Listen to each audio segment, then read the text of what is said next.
الحمد لله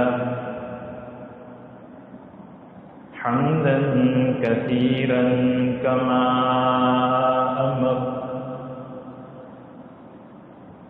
ونشهد أن لا إله إلا الله وحده لا شريك له في الخلق والأمر، إرغاما لمن جهد به وكفر، ونشهد أن سيدنا ومولانا محمدا عبده ورسوله المبعوث إلى الأسود والأحمر لتتميم مكارم الأخلاق، لا يخلق نبي ولا رسول بعده، ولا أمة بعد أمته، ولا كتاب بعد كتابه، ولا شريعة بعد شريعته، صلى الله تعالى عليه وعلى آله وأصحابه الذين هم خلاصة العرب العرباء وخير الخلائق بعد الأنبياء، وهم كالنجوم في السماء للاهتداء والاقتداء، وهم مفاتيح الرحمة ومصابيح الغرر. أعوذ بالله من الشيطان الرجيم، بسم الله الرحمن الرحيم. أقم الصلاة لدلوك الشمس إلى غسق الليل وقرآن الفجر، إن قرآن الفجر كان مشهودا. صدق الله المولانا العلي العظيم، وبلغنا رسوله النبي الأمي الكريم، ونحن على ذلك لمن الشاهدين والشاكرين، والحمد لله رب العالمين.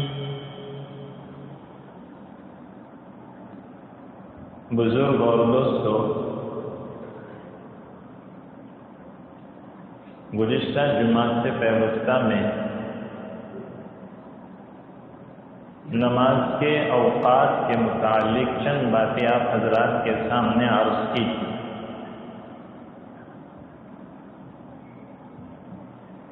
جس کا خلاصہ یہ تھا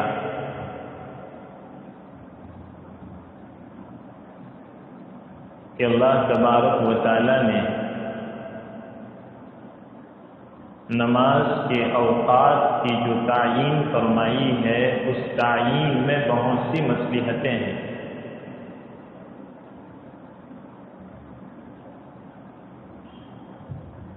اور اسلامی نظام کا تقاضا یہ ہے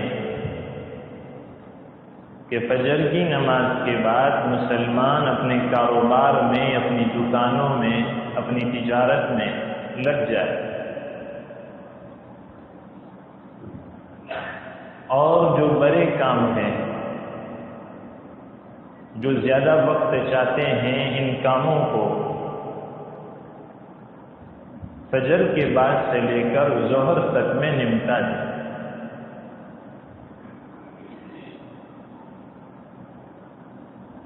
اور جو ایسے کام ہے جو زیادہ وقت نہیں چاہتے، تھوڑا کچھ وقت چاہتے ہیں، ایسے کاموں کو ظہر سے عصر کے بیچ میں، عصر سے مغرب کے بیچ میں نمٹا دیں۔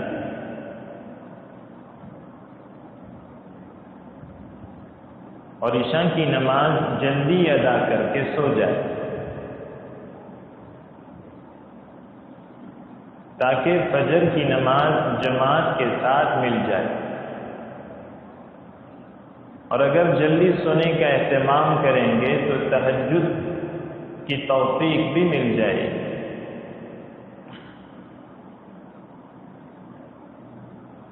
نماز کے اوقات کی جو تعیین ہے اس میں انبیاء علیہم الصلوات و تسلیمات کے عبادت کرنے کے جو اوقات تھے اس کی رعایت رکھی گئی،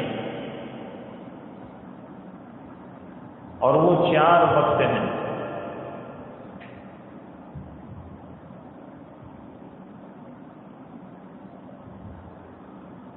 رات جب ختم ہوتی ہے اور دن شروع ہوتا ہے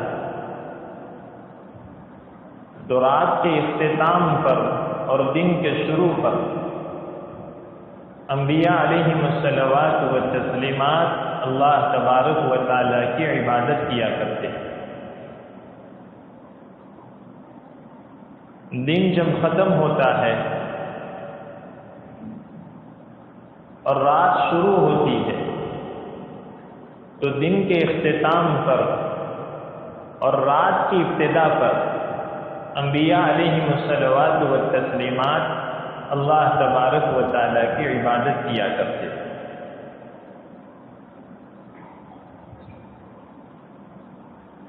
اور دن جب آدھا ہو جاتا ہے، آدھا ہونے کے بعد جب سورج تھوڑا سا ڈھل جاتا ہے تو اس وقت انبیاء علیہم الصلوات و تسلیمات عبادت کیا کرتے ہیں۔ اور آدھی رات جب گزر جاتی ہے تو اس وقت بھی انبیاء علیہم الصلوات و تسلیمات اللہ کی عبادت میں اور اللہ کی یاد میں وقت گزارا کرتے ہیں۔ یہی وجہ ہے کہ تہجد کی نماز انبیاء علیہم الصلوات و تسلیمات پر فرض ہوتی کہ وہ آدھی رات کی نماز۔ اس نماز کی ترغیب احادیث مبارکہ میں آئی ہے لیکن اس کو فرض نہیں کیا گیا۔ تو یہ 4 اوقات ہیں جن میں انبیاء علیہم الصلوات و تسلیمات عبادت کیا کرتے تھے، نماز پڑھا کرتے تھے۔ لیکن آدھی رات کی عبادت کے فرض کرنے میں اور آدھی رات کے نماز کے فرض کرنے میں حرج ہے، اور شریعت کا مزاج یہ ہے کہ جس چیز میں تکلیف ہوتی ہے، جس چیز میں بندوں کا حرج ہوتا ہے، اس کو فرض نہیں کرتا۔ تو تہجد کی ترغیب آئی ہے اور خوب ترغیب آئی ہے لیکن اس کو فرض نہیں کیا گیا۔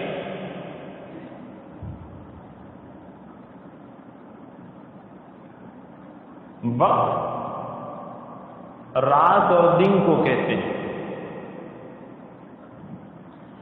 رات بھی وقت ہے، دن بھی وقت ہے، تو وقت جو بنتا ہے رات اور دن سے بنتے ہیں۔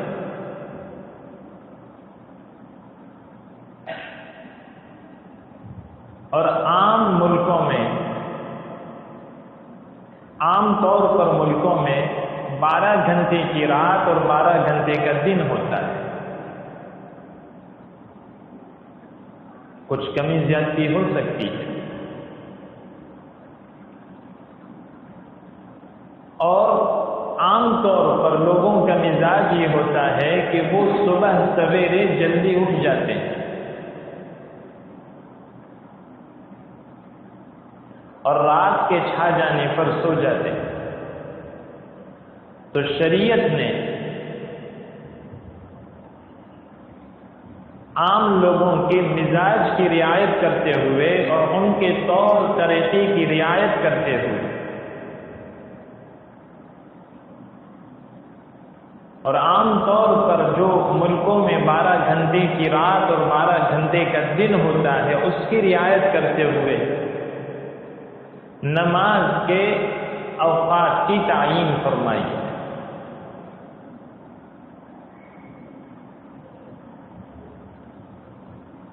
دن 12 گھنٹے کا، رات 12 گھنٹے کی۔ رات اور دن کو 2 پاکوں میں تقسیم کیا جائے گا۔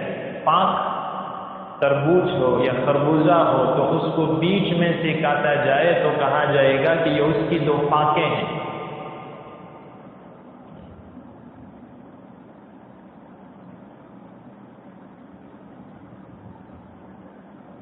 تو دن کی 2 فاقے ہیں. طلوع سورج سے لے کر زوال تک. ہم نے گزشتہ سے پیوستہ جمعہ میں عرض کیا تھا کہ پہلے زمانے میں زوال ظہر کے شروع وقت کو کہا جاتا تھا. اب زوال سے مراد نصف النہار ہے، یعنی سورج جب سر پر آ جاتا ہے تو اس کو زوال کہتے ہیں، اور یہ تقریباً 5-6 منٹ ہوتی ہے جس میں نماز پڑھنا مکروہ تحریمی ہوتا ہے.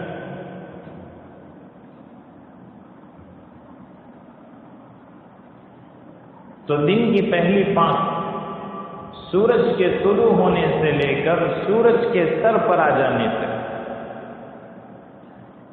اور دوسری پانک سورج کے ڈھلنے سے لے کر سورج کے غروب تک.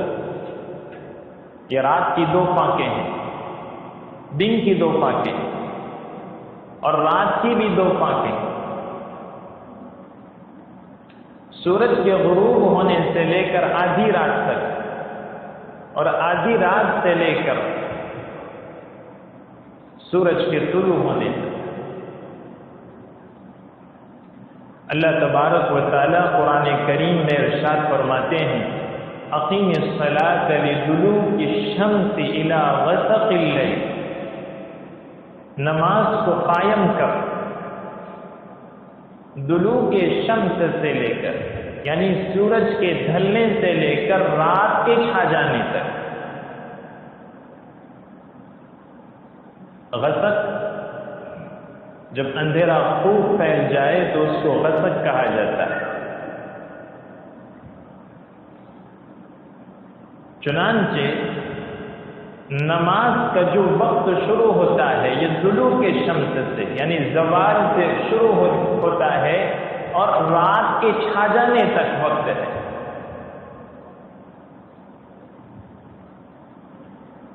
جیسے ہی سورج ڈھلا تو فوراً ظہر کی نماز آئی. اور گزشتہ سے پیوستہ جمعہ میں عرض کیا تھا کہ اللہ تبارک و تعالیٰ نے ایک نماز کے بعد دوسری نماز کو فوراً نہیں رکھا، اس لیے کہ تھوڑے سے وقفے کے بعد جو نمازیں رکھی گئی ہے، اس تھوڑے سے وقفے کے بعد جو نمازیں رکھی گئی ہے اس میں جو مصلحتیں ہیں وہ فوت ہو جاتی ہیں، وہ ختم ہو جاتی.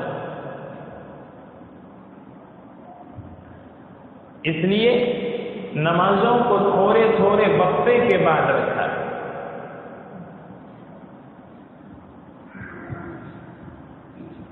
وہ مصلحتیں کیا ہے؟ ظہر کی نماز پڑھی تو ظہر کی نماز کے پڑھنے سے جو نور حاصل ہوا وہ نور کچھ وقت تک باقی رہے گا. پھر عصر کا وقت شروع ہونے والا ہے تو عصر کی نماز کا انتظار رہے گا. تو جو نماز پڑھی ہے اس کا نور باقی رہے اور اگلی نماز کا انتظار رہے، اور جو نماز کے انتظار میں رہتا ہے وہ گویا نماز میں ہوتا ہے. اس لیے اگر نمازوں کو ایک ساتھ رکھ دیا جاتا تو نمازوں کا جو انتظار ہے وہ ختم ہو جاتا، اور بہت زیادہ وقفہ کر دیا جاتا تو جو نور نماز سے حاصل ہوا ہے لمبے سے وقفے کی وجہ سے اور دنیا میں مشغول ہونے کی وجہ سے اور دنیا کے جمیلوں کی وجہ سے آدمی اس نور کو بھول جاتا یا وہ نور آہستہ آہستہ ختم ہو جاتا. جو کیفیت نماز سے بنی کی وہ ختم ہو جاتا.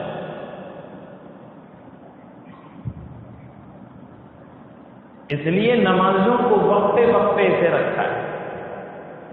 تو جیسے ہی سورج ڈھلا فوراً ظہر کی نماز پڑھی. اللہ کا حکم متوجہ ہوتا ہے تو ظہر کی نماز پڑھی جاتی ہے. پھر ظہر کی نماز کے بعد 3 گھنٹے کا وقفہ رکھا جاتا ہے اور 3 گھنٹے کے بعد عصر کی نماز پڑھی جاتی ہے. تو ایک پاک میں یعنی دن کی جو دوسری پاک ہے اس میں 2 نمازیں ہیں، ظہر اور عصر. پھر جیسے ہی دن ختم ہوا اور رات شروع ہوئی تو رات کی پہلی پاک آئی. رات کی اس پہلی پاک میں سب سے پہلے مغرب کی نماز.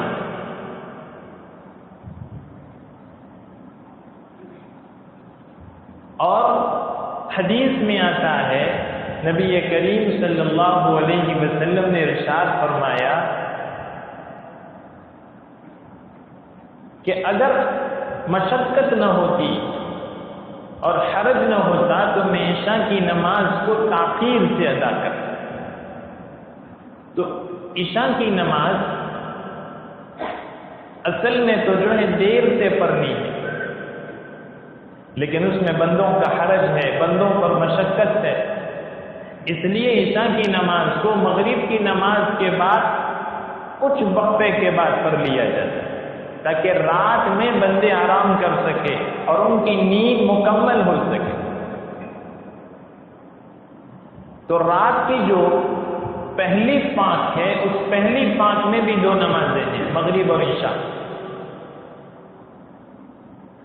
دن کی پہلی پاک بچ گئی اور رات کی دوسری پاک بچ گئی. تو رات کی جو دوسری پاک ہے اس میں تہجد کی نماز، جس کو فرض تو نہیں کیا گیا لیکن بڑی ترغیب آئی ہے،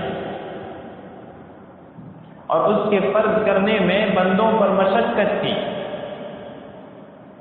اس لیے اس کو فرض نہیں کیا گیا.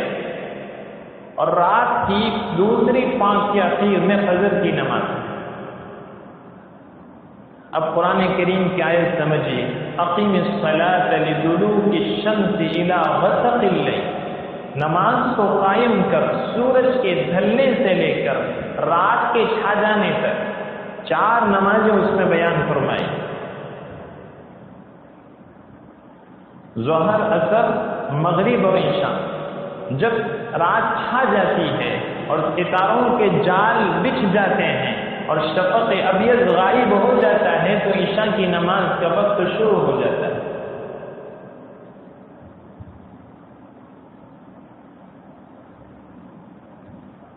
تو اس آیت میں 4 نمازوں کا تذکرہ ہے اور یہ نمازوں کے اوقات تسلسل کے ساتھ ہے. ایک کا وقت ختم ہوتا ہے فوراً دوسری نماز کا وقت شروع ہوتا ہے. تو سورج کے ڈھلنے سے لے کر غسق تک یعنی جب تک رات چھائی رہے اس وقت تک عشاء کی نماز کا وقت ہوتا ہے. پھر آگے قرآن کہتا ہے وقرآن الفجر، اور فجر کا پڑھنا. اس میں فجر کی نماز کا تذکرہ ہے. اور قرآن سے مراد یہاں پر یہ قرآن نہیں ہے، مصحف نہیں ہے، یہاں قرآن سے مراد فجر کا پڑھنا ہے. لیکن فجر کی نماز کے پڑھنے کے لیے قرآن کا لفظ لے کر آئے، اس لیے فقہا نے کہا ہے کہ فجر کی نماز میں قرآن زیادہ پڑھنا چاہیے. اور نبی کریم صلی اللہ علیہ وسلم نے بھی یہ مفہوم سمجھا تھا، اس لیے فجر کی نماز میں آپ علیہ الصلاۃ والسلام تقریباً 100 آیتیں پڑھتے ہیں.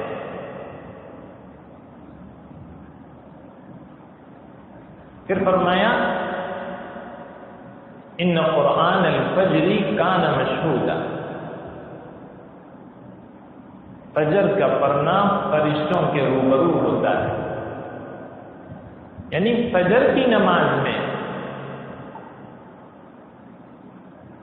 رات کی ڈیوٹی والے فرشتے بھی ہوتے ہیں اور جو دن میں ڈیوٹی کرنے والے ہیں وہ بھی موجود ہوتے ہیں. بیچ میں ایک بات آپ کو بتاؤں، فرشتوں کی 2 قسمیں، ایک ملائے اعلیٰ، ایک ملائے سافل. جو ملائے اعلیٰ ہے وہ خالص نور سے بنے اور جو ملائے سافل ہے وہ عناصر اربعہ کی جو بھاپ اٹھتی ہے، وہ بھاپ جب جمع ہو جاتی ہے اور ان کا آپس کا ٹکراؤ ختم ہو جاتا ہے، تو اللہ تعالیٰ اپنا فیضان اس پر فرماتے ہیں اور اس سے ملائکہ ثاقل پیدا ہوتے ہیں، زمینی فرشتے پیدا ہوتے ہیں۔ زمینی فرشتے آسمانوں میں نہیں جا سکتے، یہ زمین پر رہتے ہیں، لیکن جو ملائکہ اعلیٰ ہیں، جو فرشتے آسمانوں والے ہیں، وہ فرشتے زمین پر آتے جاتے رہتے ہیں۔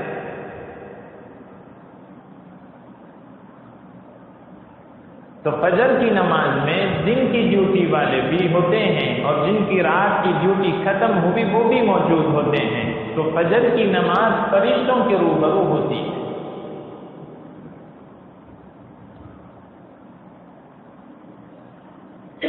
اس لیے فرمایا ان قرآن الفجر کان مشہودا۔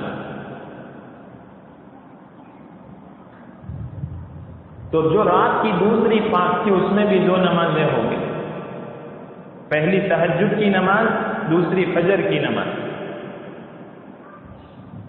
اب دن کی پہلی پانچ باقی رہ گئی۔ جیسے انبیاء علیہم الصلوات والتسلیمات پر تہجد کی نماز فرض ہوتی تھی، ایسے انبیاء علیہم الصلوات والتسلیمات پر اشراق کی نماز بھی فرض ہوتی۔ تو اشراق کی ترغیب آئی ہے، اس کو فرض نہیں کیا۔ ایک اور بات میں آپ کو بتاؤں، چاش اور اشراق دونوں ایک ہی نمازیں ہیں۔ اگر سورج کے طلوع کے بعد 15-20 منٹ جو مکروہ وقت ہے وہ گزر جائے، اس کے بعد نماز پڑھی جائے تو اس کو اشراق کی نماز کہا جائے گا۔ اور اگر آدمی ابتدائی وقت میں نہ پڑھے اور سورج اوپر تک اٹھ جائے اور خوب چمکتا ہو جائے، 9، 9:30، 10 بجے نماز پڑھے تو وہ نماز چاشت کی نماز کہلاتی ہے۔ محدثین کے یہاں یہ دونوں نمازیں الگ الگ نہیں ہیں، ایک ہی نماز ہے۔ تہجد ہو، چاشت ہو یا اشراق ہو، ان تینوں نمازوں کی 2 رکعتیں ہیں۔ تو اس سے زائد پڑھے تو کوئی بات نہیں، جتنی چاہے زائد پڑھے۔ نوافل میں کوئی تعین نہیں ہے، جتنی چاہے تہجد کی نماز پڑھے، 2 پڑھے، 4 پڑھے، 6 پڑھے، 8 پڑھے۔ آپ علیہ السلام کا معمول 8 رکعت پڑھنے کا اکثر و بیشتر۔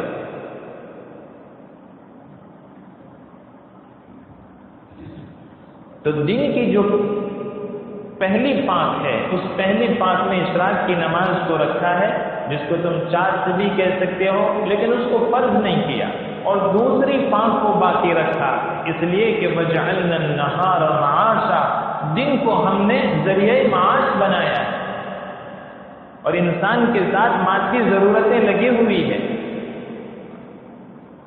اسے کپڑے کی ضرورت ہے، اسے گھر کی ضرورت ہے، بیوی بچوں کی ضرورت ہے، اپنی طبعی ضرورتوں کو پوری کرنا اس کے لیے ضروری ہے۔ تو انسان کے ساتھ یہ مادی ضرورتیں لگی ہوئی ہے، اس لیے دن کی پہلی پانچ کے دوسرے حصے کو خالی رکھا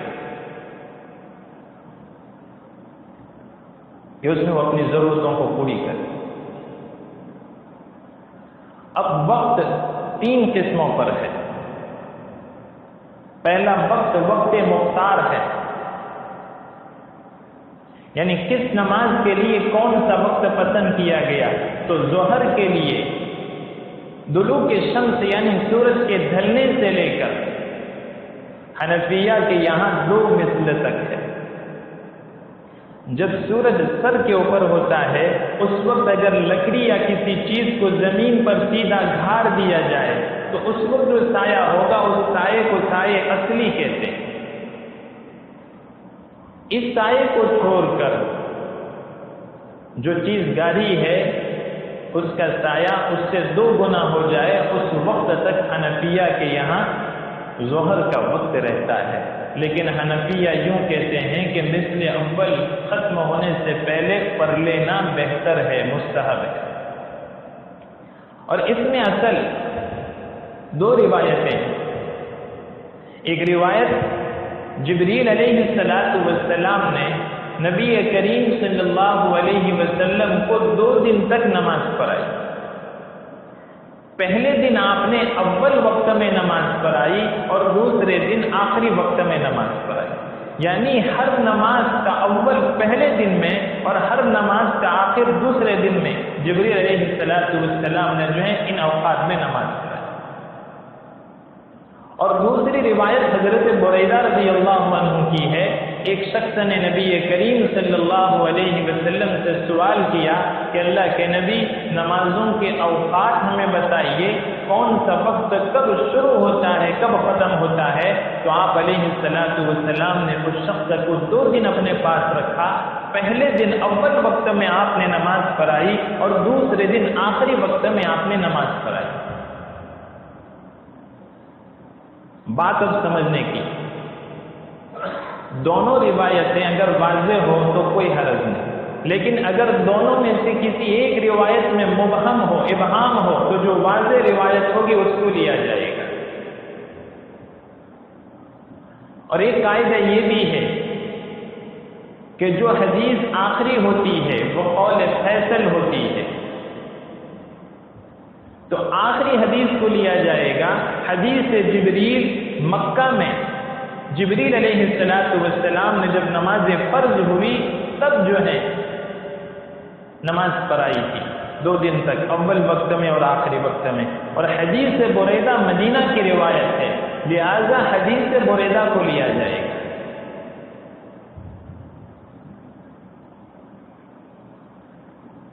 دونوں روایتوں میں مغرب کی نماز کی تعیین میں اختلاف ہوا ہے۔ ایک روایت میں آتا ہے کہ جبریل علیہ السلام نے دونوں دن سورج کے غروب ہونے کے بعد فوراً مغرب کی نماز پڑھائی۔ ہونا تو یہ چاہیے تھا کہ پہلے دن مغرب کی نماز ابتدائی وقت میں پڑھاتے، دوسرے دن آخری وقت میں پڑھاتے، تو جبریل نے دونوں دن مغرب کی نماز ابتدائی وقت میں پڑھائی، جس سے یہ بات معلوم ہوئی کہ مغرب کا وقت تنگ ہے، یعنی سورج کے غروب ہونے کے بعد فوراً مغرب کی نماز پڑھ لینی چاہیے۔ اس کا جواب یہ دیا گیا ہے کہ چونکہ مغرب کی نماز کا وقت تنگ ہوتا ہے، بہت زیادہ لمبا نہیں ہوتا، اس لیے روایت کرنے والے نے شاید فرق کو نہیں سمجھا، یا روایت کرنے والے کے اجتہاد میں غلطی ہوئی کہ وہ دونوں دن کی نماز کو ایک ہی وقت سمجھ بیٹھا۔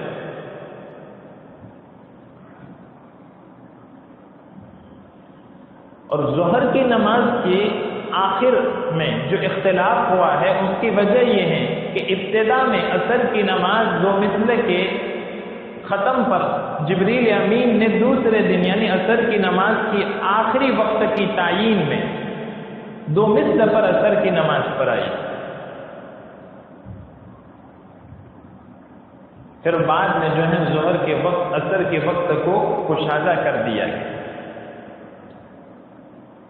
تو ظہر کا وقت حنفیہ کے یہاں سورج کے ڈھلنے سے لے کر 2 مثل تک، اور جیسے ہی 2 مثل ہو جائے گا عصر کا وقت شروع ہو جائے گا، اور عصر کا وقت سورج کے غروب ہونے تک ہے، لیکن سورج جب پیلا پڑ جائے، دھوپ میں جب پیلا پن آ جائے تو اس وقت عصر کی نماز پڑھنا مکروہ ہو جاتی۔ مغرب کے بعد فوراً مغرب کی نماز ہر جگہ پڑھ لی جاتی ہے۔ عشاء کی نماز شافعیہ جلدی پڑھتے ہیں، حنفیہ دیر سے پڑھتے ہیں۔ اب یہ باتیں سمجھنے کی، نماز کو اول وقت میں پڑھنا مستحب ہے، پہلے مختار وقت تھا، اب مستحب وقت۔ حدیث میں آتا ہے، اور یہ حدیث کو بعضوں نے ضعیف اور بعضوں نے موضوع بھی کہا، یعنی منگھرت حدیث ہے، یہ بھی کہا ہے کہ اول وقت میں نماز پڑھنا اللہ کی خوشنودی کا سبب ہے، اور آخری وقت میں نماز پڑھنا درگزر ہے۔ تو نماز کے اوقات کی جو تعیین ہے اس میں ظہر کی نماز کو فوراً پڑھا جاتا ہے اللہ کا حق ہونے کی وجہ سے، عصر کی نماز میں تاخیر کر دی جاتی ہے نماز کا حق ہونے کی وجہ سے، مغرب کی نماز کو فوراً پڑھا جاتا ہے اللہ کا حق ہونے کی وجہ سے، اور عشاء کی نماز کو جلدی پڑھا جاتا ہے بندوں کا حق ہونے کی وجہ سے، اور فجر کی نماز میں دیر کی جاتی ہے بندوں کا حق ہونے کی وجہ سے اس کی تفصیل انشاءاللہ آئندہ جمعہ میں عرض کریں گے۔ اللہ تعالی ہم تمام کو کہنے سننے سے زیادہ عمل کرنے کی توفیق عطا فرمائے۔ ان نماز کے اوقات پر اگر کوئی غور کر لے تو اسے سمجھ میں آ جائے کہ عشاء کی نماز کو جلدی کیوں رکھا ہے، حالانکہ وہ دیر سے ہونی چاہیے کہ لوگوں کی آخری نماز عشاء ہو اور اس کے بعد لوگ سو جائے اور گپ شپ میں اور محفلوں میں نہ بیٹھے۔ یہ اصل غرض ہے عشاء کی نماز کو جلدی رکھنے کی۔ اللہ تعالی ہم تمام کو سمجھ عطا فرمائے۔ آمین۔ وآخر دعوانا الحمد للہ رب العالمین۔